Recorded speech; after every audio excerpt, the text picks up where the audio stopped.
வணக்கம் வேலூர் மாவட்ட மக்களே. இன்னைக்கு நாம பார்க்க போறது என்னன்னா, ஒரு சண்டைக்கு காரணம் வெறும் ஹாரன் சத்தம்தான் என்றால் நம்ப முடிகிறதா? சாலையின் சிறிய தகராறு. அடுத்த நாளே பயங்கர கொலையில் முடிந்த அதிர்ச்சி சம்பவம் வேலூர் ஆரன்பாளையம் பகுதியில் நடந்துள்ளது. கூலி தொழிலாளி ஒருவர் அறுவை சிகிச்சைக்காக பயன்படுத்தப்படும் கத்தியால் குத்திக் கொல்லப்பட்ட சம்பவம் அப்பகுதியில் பெரும் பரபரப்பை ஏற்படுத்தியுள்ளது.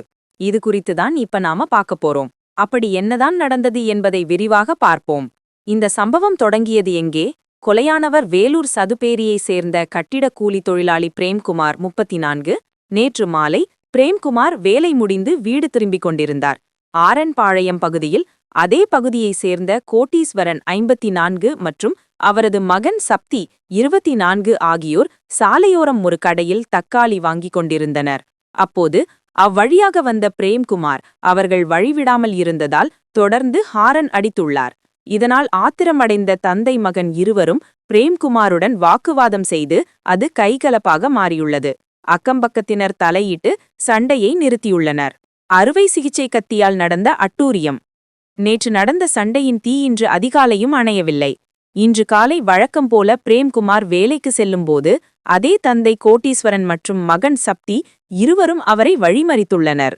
திடீரென மருத்துவமனையில் அறுவை சிகிச்சைக்கு பயன்படுத்தும் கத்தியை எடுத்து கண்ணிமைக்கும் நேரத்தில் பிரேம்குமாரை சரமாரியாக குத்தியுள்ளனர்.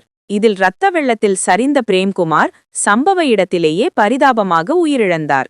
சிக்கிய ஒருவன் மற்றொருவனை தேடும் போலீஸ். இந்த கொலை குறித்த தகவல் அறிந்த வேலூர் தெற்கு காவல்துறையினர் உடனடியாக சம்பவ இடத்துக்கு விரைந்தனர். பிரேம்குமாரின் உடலை மீட்டு பிரேத பரிசோதனைக்காக வேலூர் அரசு மருத்துவக் கல்லூரி மருத்துவமனைக்கு அனுப்பி வைத்தனர்.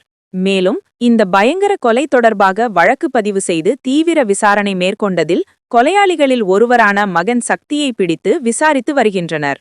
தலைமறைவாக உள்ள மற்றொருவரான தந்தை கோட்டீஸ்வரனை போலீசார் தீவிரமாக தேடி வருகின்றனர். கொலையில் ஈடுபட்ட கோட்டீஸ்வரன் திருமணியில் உள்ள அரசு பள்ளியில் உதவியாளராக பியூன் என பணிபுரிகிறார். அவரது மகன் சக்தி வேலூரில் உள்ள ஒரு தனியார் மருத்துவமனையில் பணியாற்றி வருவது குறிப்பிடத்தக்கது. மருத்துவமனையில் பணியாற்றுபவர் அறுவை சிகிச்சை கத்தியை கொண்டு கொலை செய்த சம்பவம் அப்பகுதி மக்களிடையே மேலும் அதிர்ச்சியை ஏற்படுத்தியுள்ளது. Signing off voice of Vellore செய்திகளுக்காக உங்களுடன் பிராங்க்லின். வாய்ஸ் ஆஃப் வெள்ளூர் சேனலை லைக் பண்ணுங்க, சப்ஸ்கிரைப் பண்ணுங்க, மறக்காம கமெண்ட் பண்ணுங்க. எங்களுடைய வளர்ச்சிக்கு உங்களுடைய உதவி தேவை.